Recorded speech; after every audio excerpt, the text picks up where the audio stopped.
میرے جیسا بھی ان پڑھ بندہ جہل بندہ سمجھ لے کہ ان کی ویڈیو دیکھے نبی علیہ السلام کے نقش قدم پر پہنچ جاتا ہے۔ ان دونوں پرسنالٹیز کو میں فالو کرتا تھا تب، اب بھی کرتا ہوں۔ السلام علیکم ورحمۃ اللہ وبرکاتہ۔ جی آج ہم انشاءاللہ عز و جل سلمان بھائی سے ملاقات کرنے ہیں، اور ان کی ملاقات میرے ساتھ جو ہوئی ہے بہت سمجھ لے کہ ایک انٹرسٹنگ ہوئی ہے۔ اس کی ڈسکس ہم اینڈ کے اوپر کریں گے، تو ان سے پوچھیں گے کہ علی بھائی کے ساتھ کیسے تعارف ہوا، کب تعارف ہوا، اور دین کی طرف کیسے مائل ہوئے، اور کس طرح انشاءاللہ عز و جل یہ ڈسکس ہوگی، اور اس کے درمیان ہم دلچسپ ایک ڈسکس کریں گے انشاءاللہ عز و جل۔ السلام علیکم ورحمۃ اللہ۔ وعلیکم السلام۔ جی سلمان بھائی کیا حال ہے؟ ٹھیک ٹھاک ہے؟ الحمدللہ، آپ سنائیں ٹھیک ٹھاک؟ الحمدللہ، اللہ کی رحمت ہے۔ اچھا سلمان بھائی یہ مجھے بتائیں کہ علی بھائی کا تعارف کب ہوا، کیسے ہوا، کون سی ویڈیو آپ نے پہلے دیکھی؟ میرا علی بھائی سے تعارف کچھ اس طرح ہوا، تقریباً جب لاک ڈاؤن چل رہا تھا 2020 میں۔ اس سے پہلے میں دین کی طرف اتنا نہیں تھا، نہ اپنی یونیورسٹی میں جانا اور آ کے اپنے معاملات میں لگے رہنا۔ لیکن جب 2020 آیا اور لاک ڈاؤن لگا، تب میرے کچھ کزنز ہیں جو تبلیغی جماعت کے ساتھ ہیں، تو مجھے بھی اپنے ساتھ لے کے گئے، اور تھوڑی بہت اللہ نے دین کی سمجھ عطا کی۔ اس کے بعد مجھے شوق ڈیولپ ہوا کہ یار کیوں نہ میں اپنے نبی کی سیرت پڑھوں۔ تو میں نے اپنے کزن سے ایک بک لی، اس نے میں نے اس کے ساتھ شیئر کیا کہ یار میں اپنے نبی کی سیرت پڑھنا چاہتا ہوں، تو مجھے اس نے ایک بک دی، تو میں وہ بک لے کر آیا اور میں نے پڑھنا شروع کر دیا، اور اس کے اندر سارے واقعات لکھے ہوئے تھے، آپ صلی اللہ علیہ وسلم کی پیدائش سے لے کر اینڈ تک سارا واقعہ، جس طرح جو غزوہ بدر گزرا ہے، غزوہ احد گزرا ہے، تو مجھے پڑھ کر سمجھ نہیں تھی آتی کہ یار واقعہ ہوا کس طرح، تو میں یوٹیوب پر سرچ کرتا تھا۔ جس طرح غزوہ بدر میں نے سرچ کیا تو سب سے پہلے مجھے انجینئر صاحب کی ویڈیو ملی۔ اس سے پہلے میں ان کے ایک دو کلپ دیکھ چکا تھا، لیکن مجھے پتا نہیں تھا یہ بندہ کون ہے۔ جس طرح فیس بک پر اسکرول کرتے ویڈیو سامنے آ جاتی ہیں، تو مجھے پتا نہیں تھا اس بندے کا نام کیا ہے، اس کا مقصد کیا ہے، اور یہ کون ہے۔ تو پھر میں نے جب ہسٹری پڑھنی تھی، آپ وسلم کی سیرت پڑھنی تھی، تو واقعات کو میں نے پڑھنا شروع کیا، اور ساتھ ان کو سننا شروع کیا، کیونکہ انہی کی ویڈیوز مجھے دیکھنے کو ملتی تھی، تو وہ دیکھتا گیا، ساتھ سمجھ آتی گئی ساری، پھر ساتھ اور بھی بے شمار معاملات کھلے ان کی ویڈیوز کو دیکھ کر کہ چلنا کس طرح، ہم کھڑے کدھر تھے ایز اے مسلمان، اور پھر وہ سارا ان کا تعارف یعنی کہ وہ سمجھ لیں کہ ریفرنس کے ساتھ بات کرتے تھے، جس کی وجہ سے آپ اور مزید اللہ اور اس کے رسول صلی اللہ علیہ وسلم کی تعلیم کے نزدیک ہوئے، کیونکہ علی بھائی کا جو سب سے پہلا ان کی جو سمجھ لیں کہ ایک بہت اچھی عادت، اور اللہ نے ان کو جو توفیق دی ہے، وہ ریفرنس سے بات کرتے ہیں۔ میرے جیسا بھی ان پڑھ بندہ جہل بندہ سمجھ لیں کہ ان کی ویڈیو دیکھے نبی علیہ السلام کے نقش قدم پر پہنچ جاتا ہے۔ صحیح ہے نا؟ کیونکہ دیکھیں ہمارے علماء کرام، بریلوی دیوبندی، اہل حدیث، شیعہ سب اچھا بیان کرتے ہیں، لیکن وہ ریفرنس کے ساتھ بیان نہیں کرتے، اور میرے جیسا بندہ آسانی کے ساتھ جو ہے نا نبی علیہ السلام کے قدم مبارک میں پہنچ سکتا ہے۔ صحیح ہے نا؟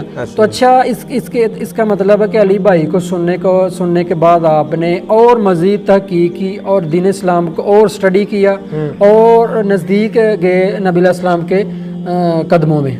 پہلا ایسا تھا کہ جب انجینئر صاحب کو نہیں تھا سنا، دین کا تعارف ایک اور طرح کا تھا، اللہ تعالیٰ کا تعارف ایک اور طرح کا تھا، اور نبی پاک کا تعارف ایک اور طرح کا تھا، یعنی سمجھ لیں کتابوں کا خدا اور بامبوں کا خدا، اور بالکل اور طرح کا ہم نے سمجھا ہوا تھا۔ اللہ کا غفور الرحیم ہے، نماز پڑھ بھی لیں گے، اچھی بات، نہ بھی پڑھیں گے اس نے کیا سزا دے کے کرنا ہے، زندگی کا مقصد اتنا کلیئر نہیں تھا، اللہ کون ہے۔ تو پھر جب ان کا تعارف ہو گیا، اس کے بعد ڈاکٹر اسرار رحمہ اللہ کا بھی تعارف ہوا، تفسیر قرآن میں نے پڑھنا شروع کی۔ ان دونوں پرسنالٹیز کو میں فالو کرتا تھا تب، اب بھی کرتا ہوں۔ تو پھر دین کا صحیح ویژن کیا ہے، ہم ایز اے امت کہاں تھے، پہلے کہاں تھے، جانا کدھر ہے، اور اب ہم نے کدھر جانا ہے، یہ ساری باتیں کہ سلمان بھائی میں ایک ذہن میں ایک سوال آ رہا ہے کہ جو نعرہ بولا جا رہا ہے جہلم سے کہ کتابوں کا خدا اور بابوں کا خدا، اور اس کا مطلب ہے کہ آپ نے جو علی بھائی کی ویڈیو کو اسٹڈی کیا ہے، اس کو پڑھا ہے، ریسرچ کرا ہے، ریسرچ کی ہے قرآن و حدیث کی، یعنی کہ نعرہ وہ جو لگا رہے ہیں، اس کا مطلب بالکل ٹھیک ہے، بالکل ٹھیک بات۔ جو نبی علیہ السلام کا تعارف، اللہ کا تعارف، دین شریعت کا تعارف، وہ جو مولویوں نے ہمیں بتایا تھا وہ کچھ اور تھا، میری زندگی میں ایسا ہی ہوا ہے، ایسا ہی تھا بالکل۔ جس طرح پڑھنے سے پہلے مجھے آپ وسلم کے بارے میں وہی باتیں پتہ تھی، اللہ کے بارے میں وہی باتیں پتہ تھی جو بڑوں سے سنی تھی، جمعے کے خطبے میں یا کہیں اور سے سنی تھی، لیکن جب پڑھا، انہوں نے ریفرنس دیے، پھر خود جا کے اسلام 360 ایپ کو اوپن کیا، قرآن مجید تفسیر کھول کے دیکھی، تو بالکل جس طرح کی وہ سہج باتیں کرتے تھے وہ بالکل ایز اٹ از ویسے لکھی ہوئی تھی، اور پھر سوچنے پر جس نے مجبور کیا کہ یار زندگی اس طرح گزاریں گے تو ناکامی سے گزرے گی، اس طرح گزاریں گے تو کامیابی سے گزرے گی. جس طرح کہ مولانا طارق جمیل صاحب کہتے ہیں کہ یار نماز ہاتھ چھوڑ کے پڑھو، باندھ کے پڑھو، کوئی مسئلہ نہیں، رفع دن کرو نہ کرو کوئی مسئلہ نہیں. یہ تو سمجھ لے کہ یہ جملہ یا یہ والا نعرہ ان کا اپنے ہے نا. حالانکہ قیامت کے دن تو جو نبی علیہ السلام کے پیٹرن کے اوپر ہوگا اس کا نامہ مال چیک کیا جائے گا، وہ پاس ہوگا. نہیں دیکھیں نا، دین میں اب جس طرح کا بے دینی کا ہمارا معاشرہ ہو چکا ہے، اس میں سٹیجز ہے. جو مولانا طارق جمیل صاحب ہیں ان کا بیان کیا کرتا ہے، ایک بالکل جو بے دین بندہ ہے اس کو دین کی طرف محبت سے لے کے آتا ہے. اس کو پرائمری میں ایڈمیشن اس کا کروا دیا. جب وہ پرائمری میں ایڈمیشن پکا ہو گیا، پھر اگلی سٹیج ہے انجینئر صاحب کو سنو. پھر اللہ کا تعارف، یار اللہ اگر رحمان رحیم ہی ہے تو جبار بھی وہی ہے. صحیح صحیح ٹھیک ہے، تو یہ اگلی سٹیجز ہم کسی کو غلط نہیں کہہ سکتے. وہ مولانا طارق جمیل وہ بچے کا ایڈمیشن اسکول میں کرواتے ہیں. ایڈمیشن ہو گیا، اب نیکسٹ پاس کس طرح ہونا ہے، آگے کیسے بڑھنا ہے، وہ ہمیں ڈاکٹر اسرار اور انجینئر صاحب بتاتے ہیں. اس کا مطلب ہے کہ ماشاءاللہ آپ دین کے اور زیادہ قریب ہو گئے ہیں علی بھائی کو سننے کے بعد. ہم علی بھائی کی تعریف کیا کرنے نہیں بیٹھے ہیں، ہم تعریف کرنے بیٹھے ہیں اللہ کے اور اس کے رسول کی تعلیمات کی، کہ جس استاد سے ہمیں تعلیمات مل رہی ہے وہ خالصتاً صحیح مل رہی ہے. باقی رہ گئی کمی پیشی کی بات، دیکھیں انبیاء کے علاوہ ہر کسی میں کمی پیشی تو ہے. اچھا اب مجھے یہ بتائیں کہ ابھی جو دین کے حوالے سے جو آپ کام کر رہے ہیں اور کتنا کر رہے ہیں، کیسے کر رہے ہیں، کیا دین کو پھیلانے کے لیے آپ کون سا معاملہ اختیار کر رہے ہیں، کیسے کر رہے ہیں؟ پہلے تو میرا دور دور تک ارادہ ایسا نہیں تھا. میں انجینئر صاحب کو سننے سے پہلے ایک بہت بڑے پاکستان کے موٹیویشن سپیکر ہیں، میں نام نہیں لوں گا، ان کو سنتا تھا. اور ان کا جو نعرہ تھا اب بھی ہے وہ یہ تھا کہ اپنے پیشن کو پروفیشن بناؤ، یا جس کام کا جذبہ اللہ نے رکھا ہے نا محبت، وہ کام کرو. تو مجھے یہی لگتا تھا کہ میں ٹیچر بن سکتا ہوں بہتر، اور میں نے آج 2020 میں موٹیویشنل ویڈیوز بنانا شروع کر دی نیٹ پہ. لیکن جب اللہ نے دین کی سمجھ عطا کی تو پتہ لگ گیا دنیاوی سکسیس حاصل کر لینا کچھ بھی نہیں. یہ اس طرح ہی ہے، کوئی معنی ہی نہیں رکھتا دنیاوی سکسیس حاصل کرنا. تو بعد میں پتہ چلا کہ یار اصل چیز ہے یہ آخرت. ہم دنیا کے اندر شاندار آخرت بنانے آئے ہیں. ہم بڑی کوٹھی بنانا، بڑی گاڑی بنا لینا، یہ چیزیں بنانے نہیں ہیں. یہ تو ہو نہ ہو مائنر ہی نہیں کرتا جب ہم نے مر کے آگے جانا ہے. تو پھر میں نے یہ سوچا تھا کہ اب میں دین کا کام کروں گا، روزگار کمانے کے لیے بھی کوئی کام کروں گا، لیکن جو میری زندگی کا مقصد ہے وہ دین پھیلانا ہے. اور اس کے بعد انشاءاللہ الحمدللہ میں نے دین کو، قرآن مجید کی تفسیر بھی پڑھی، عبد السلام کی سیرت کا مطالعہ بھی کیا، اقبال صاحب بھی پڑھا، اور پھر جتنا میری طرف سے ہو سکتا تھا کام کو میں نے شروع کر دیا سوشل میڈیا پر. دیکھیں نا کہ سورۃ ملک آیت نمبر 2 میں اللہ کریم کیا ارشاد فرما رہے ہیں کہ ہم نے موت اور زندگی اس لیے پیدا کی تاکہ تمہاری آزمائش کی جائے. تم میں سے کون اچھے کام کر کے آتا ہے؟ اور اچھے کام کرنے یہ کوٹھی بنگلے گاڑی خرید لینا اچھے کام یہ نہیں. اچھے کام تو جو اصل مقام، اصل بنگلہ کوٹھی آخرت میں اس کی طرف اللہ مائل کر رہا ہے، جدوجہد میں لگنا. ہاں جی. اچھا سلمان بھائی یہ مجھے بتائیں کہ آپ یونیورسٹی کی جو زندگی گزار رہے تھے اس کے بعد اچانک دین کی طرف کیسے مائل ہوئے؟ اچھا یہ بڑی انٹرسٹنگ سٹوری ہے. میں نے پہلے بھی بتایا کہ میں موٹیویشن سپیکر بننا چاہتا تھا اور یہ میرا پیشن تھا. لیکن 2020 میں جب لاک ڈاؤن لگا اور کرونا آیا تو میں نے پہلے بھی ذکر کیا کہ میرے کچھ کزنس تھے جن کا تعلق تبلیغی جماعت سے تھا. وہ مجھے کھینچ کونچ کے لے گئے اپنے ساتھ جماعت پر.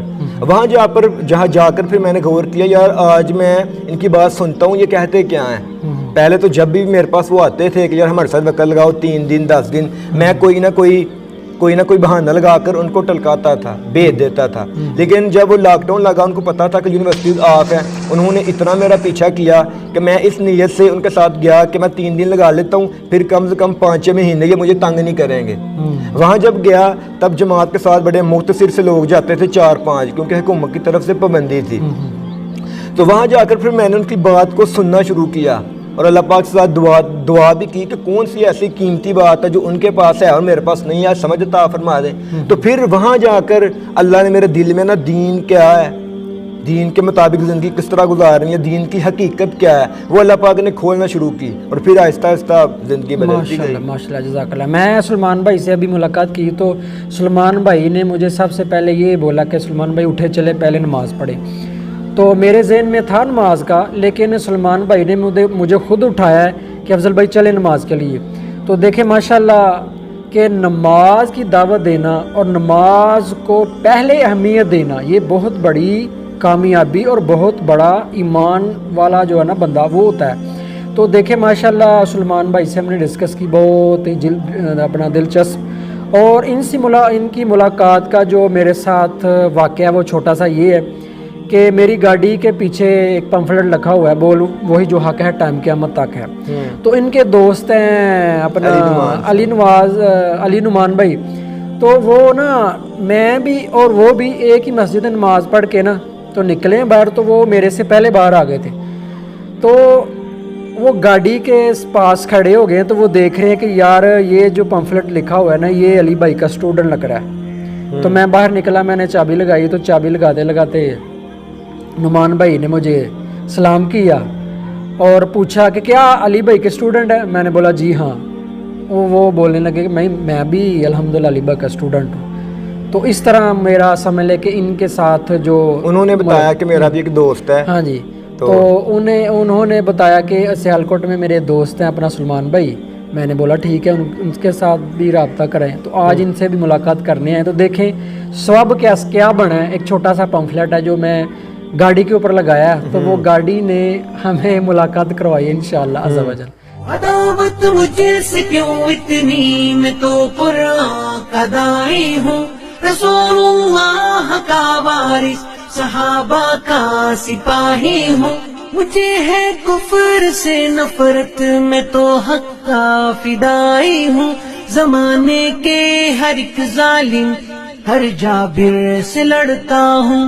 مجھے جو حکم ربی ہے وہی میں کام کرتا ہوں.